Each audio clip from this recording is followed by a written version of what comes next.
था कि रातों रात रेड पड़ जाएगी भारती के घर पे और हर्ष के घर पे, लेकिन आज देखिए गिरफ्तार और बाकायदा उन्होंने कबूल करा है वो ड्रग्स का सेवन करते हैं। तो आप रिहैब की बात क्या करते हैं?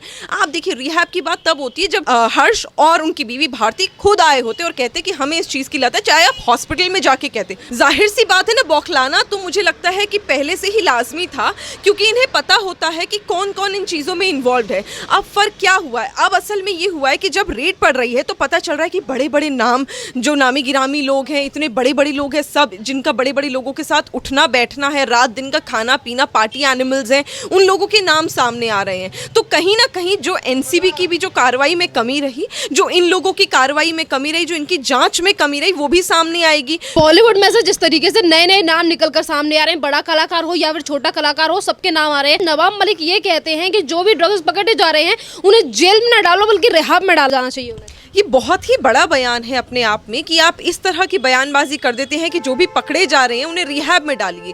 रिहैब में तो तब डाला जाता है जब कोई व्यक्ति सामने से आके खुद कहता है कि मुझे इस चीज़ की आदत है, इस चीज़ की लत है और मैं इसे छोड़ना चाहता हूँ या छोड़ना चाहती हूँ। लेकिन जब रेड किसी के घर पे पड़ती है और पता चलता है कि बाकायदा वहाँ पर ड्रग्स पाए जा रहे हैं, तो उनको किस प्रकार आप रिहैब की बात करते हैं? रिहैब तो लेटर ऑन ना, अभी तो जब उन्होंने कुछ गलत करा है, कानूनी कार्रवाई उनके खिलाफ होनी चाहिए। तो इलीगल, ये तो देशद्रोह का भी आरोप इन लोगों पर लगना चाहिए जिनके पास ऐसे ड्रग्स बरामद हो रहे हैं, क्योंकि कहीं ना कहीं जब आप इलीगल क्रिमिनल एक्टिविटी में इन्वॉल्व हो जाते हैं ना, तो आप देश के साथ भी गद्दारी करते हैं, अपने लोगों के साथ, अपनी इंडस्ट्री के साथ गद्दारी करते हैं। यहाँ तक कि अब तो ये मिथ भी आ रहा है कि ये लोग जब अपनी कॉमेडी करते हैं तो कॉमेडी खुलकर तभी कर पाते हैं जब इस प्रकार के नशे करते हैं। ये कैसी बयानबाजी है? कॉमेडियंस को लोग देखकर खुश होते हैं, अपनी स्ट्रेस को रिलीज करते हैं, बहुत ज़्यादा अच्छा लगता है। घर परिवार से परिवार बैठकर लोग इस चीज़ को देखकर मज़े लूटते हैं, एंजॉय करते हैं, एक फैमिली प्रोग्राम। आप अपने जो व्यूअर्स हैं उनको किस प्रकार की प्रेरणा दे रहे हैं? आप उस प्रेरणा को गलत दे रहे हैं। तो बहुत ज़रूरी है इन लोगों को नकेल इन लोगों की खींची जाए, इन लोगों से सवाल जवाब सख्ती के साथ हो और जो गलत पाए जा रहे हैं उनके खिलाफ कड़ी से कड़ी कार्रवाई हो। और आइंदा से ऐसा ज़रूर हो कि उनको अगर दोबारा कोई ऐसा पकड़ा जाए या वो पकड़ा जाए तो इससे ज़्यादा कार्रवाई हो, ना कि उन्हें सिर्फ रिहैब का बहाना देकर छोड़ देना चाहिए।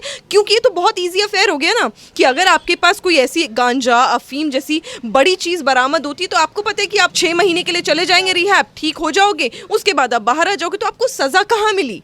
आपने तो ये बहाना ले लिया। और ये आप सोचो, अगर आप इस तरह बयानबाजी कर रहे हो तो युवाओं को क्या मैसेज जा रहा है कि अगर युवा कोई करता है तो उसको पता है कि मैं रिहैब में जाऊंगा पर मैं छूट जाऊंगा, जेल की सजा तो मुझे काटनी नहीं पड़ेगी, मेरे ऊपर तो कोई कार्रवाई होगी नहीं। तो आप जो मैसेज फॉरवर्ड कर रहे हो वो पूरे कंट्री को जा रहा है, यूथ को जा रहा है। अगर आप ऐसे चैलेंजिंग बयान दोगे ना तो कहीं ना कहीं हमारे युवाओं में बहुत गंदा मैसेज जाएगा। यहाँ पर ये भी है कि जिस तरीके से नाम बड़े बड़े सामने आ रहे हैं उससे इतनी ज्यादा बौखला क्यों गई है एनसीबी, जो तमाम तरीके के बयान इनकी नेताओं की तरफ से आ रहे हैं? जाहिर सी बात है ना, बौखलाना तो मुझे लगता है कि पहले से ही लाजमी था, क्योंकि इन्हें पता होता है कि कौन कौन इन चीज़ों में इन्वॉल्व है। अब फर्क क्या हुआ है? अब असल में ये हुआ है कि जब रेड पड़ रही है तो पता चल रहा है कि बड़े बड़े नाम, जो नामी गिरामी लोग हैं, इतने बड़े बड़े लोग हैं, सब जिनका बड़े बड़े लोगों के साथ उठना बैठना है, रात दिन का खाना पीना, पार्टी एनिमल्स हैं, उन लोगों के नाम सामने आ रहे हैं। तो कहीं ना कहीं जो एनसीबी की भी जो कार्रवाई में कमी रही, जो इन लोगों की कार्रवाई में कमी रही, जो इनकी जांच में कमी रही, वो भी सामने आएगी।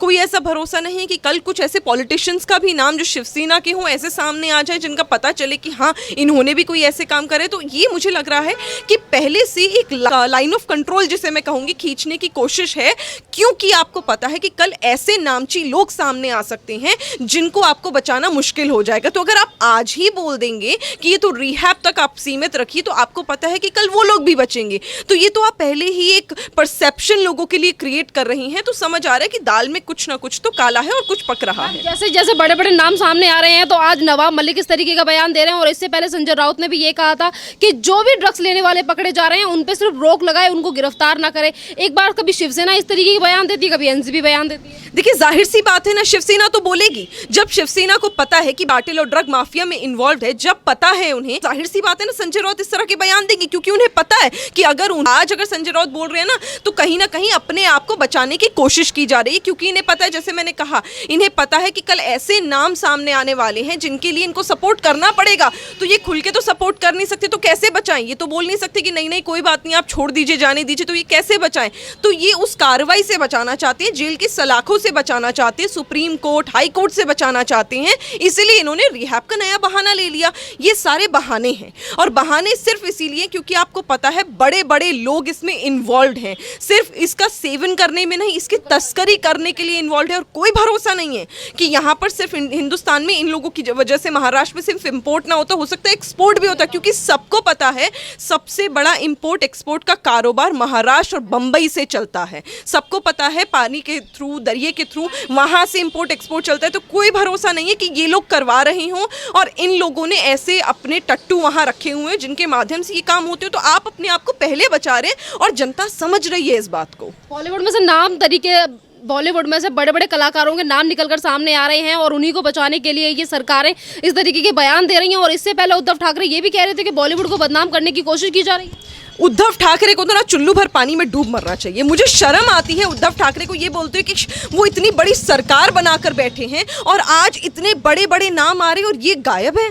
आज बड़े बड़े नाम आ रहे हैं और ये रिहैब की बात करें, ये वही लोग हैं टाइम पहले जब हनी सिंह चले गए थे रिहैब में तो उनके खिलाफ कैसे बयान दिए थे इन्होंने, तभी नहीं याद नहीं था। आज ये लोग कह रहे रिहैब। अरे भाई, अगर कोई गलत कर रहा है, बॉम्बे में जो युवा लोग हैं, महाराष्ट्र में जो युवा लोग हैं, उन लोगों को आप क्या संदेश दे रहे हैं कि आप करिए ड्रग्स, कोई बात नहीं, सरकार आपके साथ है, आपको सिर्फ रिहैब करना पड़ेगा, रिहैब में जाना पड़ेगा, वहाँ पे आपको 1-2 इंजेक्शन लेने पड़ेंगे, पर आपको कोई आपत्ति नहीं आएगी, आपको कोई दिक्कत नहीं आएगी। इनकी नीयत तो पहले से खोट, इनकी नीयत में खोट तो हमने पहले से देखा है। सुशांत सिंह राजपूत की चाहे सुसाइड हो चाहे हत्या हो, जब उनकी मौत पर कार्रवाई नहीं करी गई तो तभी इनके पूत के पांव कहते हैं ना पालने में पता चल जाते, तो इनका वही हाल हुआ है। इन्होंने तभी अपने दोगला रूप, अपने रंग दिखाने, असली रंग दिखाने शुरू कर दिए थे और तभी से हमें पता है जिस प्रकार इन्होंने मीडिया को खरीद कर दिया, चक्रवर्ती का वो इंटरव्यू कराया, जिस प्रकार इन्होंने क्लीन चिट की बात करी, जिस प्रकार इन्होंने एविडेंसेस को हैम्पर करा और जिस सीबीआई को रोकने की कोशिश करी, पुलिस को काम नहीं करने दिया। और जबकि ये बोला जब सीबीआई काम कर रही थी तो उन्हें बोला कि नहीं पुलिस काम करेगी। और हर तरीके से इनका कहीं ना कहीं दिखता रहा कि इन्होंने झूठ बोला है और जनता को बरगलाया। आज भी वही कर रहे हैं, कोई नई चीज नहीं। अगर संजय राउत ने आके बोल दे कि नहीं रिहैब में डालना चाहिए, अरे इसका मतलब आपने भी कहीं ना कहीं कुछ गलत किया है, शायद आपकी भी दाढ़ी में तिनका है, शायद आप अपने गिरबान में झांकेंगे तो आप गलत है। और यही वजह है कि आप लोग अपने आप को बचाने के लिए, अपने टट्टुओं को बचाने के लिए इस तरह के बयान कर। आज नवाब मलिक जो ड्रग लेते हैं उन लोगों को बचाने की कोशिश कर रहे हैं और इससे पहले नवाब मलिक थे जो अर्नब गोस्वामी के लिए बयानबाजी करते हैं और ये कहते हैं कि आगे चल के अर्नब गोस्वामी आत्महत्या कर लेंगे, इसे हम ऐसे चौराहे पर आगे खड़े कर देंगे। अर्नब गोस्वामी ने निरंतर एक ऐसी पत्रकारिता करी है जो निडरता के साथ करी है। हर एक चीज जो हिंदुस्तान के समर्थन में थी, हिंदुस्तान को एम्पावर करने के लिए थी, चाहे 370 को एब्रोगेट करना हो, चाहे महिलाओं की सुरक्षा और एम्पावरमेंट की बात हो, ट्रिपल तलाक, चाहे फिर राम मंदिर को बनाना हो, चाहे सुशांत सिंह राजपूत के लिए आवाज उठाना हो, चाहे पालघर के लिए, चाहे कंगना रनौत के, निरंतर हर न्याय के लिए आवाज उठाने वाले अर्नब गोस्वामी। और अगर आप इस तरह की बयान कर रहे हैं कि आगे जाके सुसाइड कर लेंगे तो फिर आप जनता को कहीं ना कहीं ये मैसेज दे रही हैं कि हम तो मर्डर करवा देंगे और इसको हम ऐसे प्लेस कर देंगे जैसे कोई सुसाइड हुआ है, जैसे शायद आपके इन बयान की वजह से तो लगता है, सस्पिशियस लगने लगता है कि शायद सुशांत सिंह राजपूत का भी मर्डर हुआ था, सुसाइड नहीं हुआ था, पर आपने सुसाइड की तरह इसको पेश करा। तो ये सारी चीज़ों के जवाब कहाँ जनता किससे मांगेगी? आपसे मांगेगी। पर जब आप सवालों के जवाब नहीं देते हैं ना तो पता चलने लगता है कि आपकी ही कहीं दाल में काला है और आप ही लोग कुछ ना कुछ गलत कर रहे हैं। और निरंतर आप यही कोशिश कर रहे हैं कि आप अपनी सरकार को, अपने लोगों को बचाते रहें, जो आपके पता है करता धरता है, जहाँ से आपको पैसा आता है, फंडिंग आता है, वो लोग बचते रहें और आप लोगों का कारोबार चलता रहे। क्योंकि आपको पता है कि महाराष्ट्र में इस समय महाराष्ट्र की सरकार और बॉलीवुड रूल करता है, उन्हीं के परकच्चे ढीले हो रहे हैं, उन्हीं के बारे में जितनी सफाइयां थी लोगों के सामने आ रही हैं, उन्हीं के बारे में जितने भी मुखौटे थे सब उतर रहे हैं। आज जब आपको पता है कि उनके पैरों तले जमीन खिसकी जा रही है, सब घेरे में आ रहे हैं, ये तो ऐसे ऐसे लोगों के नाम सामने आ रहे हैं जिनके बारे में हमने सोचा ही नहीं था। किसी को पता था कि बॉलीवुड से, जो सिनेमा से सीधा कॉमेडियंस के ऊपर ये गाज गिरने वाली है? और कॉमेडियंस, किसको पता था कि रातों रात रेड पड़ जाएगी भारती के घर पे और हर्ष के घर पे? लेकिन आज देखिए गिरफ्तार और बाकायदा उन्होंने कबूल करा है वो ड्रग्स का सेवन करते हैं। तो आप रिहैब की बात क्या करते हैं? आप देखिए रिहैब की बात तब होती है जब हर्ष और उनकी बीवी भारती खुद आए होते और कहते कि हमें इस चीज की लत है, चाहे आप हॉस्पिटल में जाके कहते, वही तरीका होता है ना रिहैब का। ये कौन सा तरीका है कि आप ड्रग्स का सेवन करते पाए और आपने कहा कि नहीं नहीं मुझे तो रिहैब में डाल दीजिए, या फिर सरकार और पुलिस वाले बोले कि नहीं नहीं इनको रिहैब में डाल दीजिए, रिहैब की जरूरत है? कैसे बेवकूफ़ों वाले आप बयान कर रहे हैं, किसको गुमराह कर रहे हैं, किसको बेवकूफ़ बना रहे हैं? मैं तो इससे घटिया वर्ड नहीं यूज़ कर सकती। मतलब जनता को आपने क्या समझ रखा है? मैम एक लास्ट सवाल के का महाराष्ट्र में जिस तरीके की महाराष्ट्र सरकार का जो रवैया रहा है, जैसे कि इनके ऊपर जितने भी स्टिंग ऑपरेशन हुए उसमें भी तमाम तरीके की बातें निकल के आई कि अर्नब गोस्वामी के पीछे पड़ गए, कभी कंगना रनावत के पीछे पड़ जाते हैं या फिर कभी सुशांत सिंह राजपूत के केस को इस तरीके से करने में लग जाते हैं। आज बॉलीवुड में जो ड्रग्स कंज्यूम करते हैं आज उन्हें बचाने में लग गए हैं। क्या जिस तरीके के काम ये महाराष्ट्र सरकार कर रही है, क्या महाराष्ट्र में और काम नहीं बचे हैं अब नवाब मलिक के पास, संजय राउत के पास या उद्धव ठाकरे के पास? देखिए, यही मैं कह रही हूँ कि इतनी बड़ी बात इन्होंने सुशांत सिंह राजपूत के केस में लापरवाही बरती और ये बहुत बुरी तरह विफल हुए।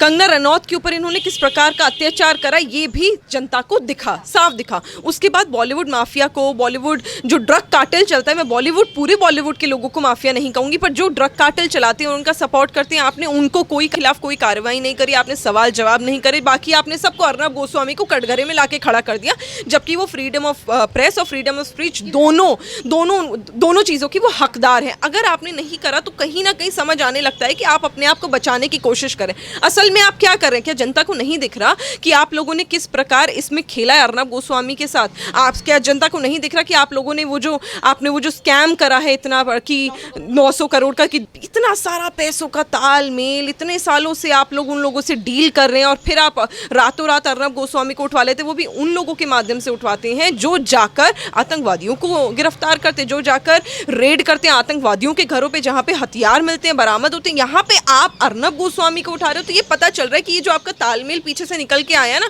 कि 2 करोड़ की चीज़ 900 करोड़ में खरीदी गई और जल्दबाजी में आप लोगों ने खरीदी और 21 दफ़ा से ज़्यादा आप लोगों ने जाकर वहाँ पे लेन देन करा, डील्स करी। तो ये व्यापारिक संबंध थे जिन संबंधों का आपने इस्तेमाल करके अर्नब गोस्वामी के खिलाफ इस्तेमाल किया है। धन्यवाद मैम।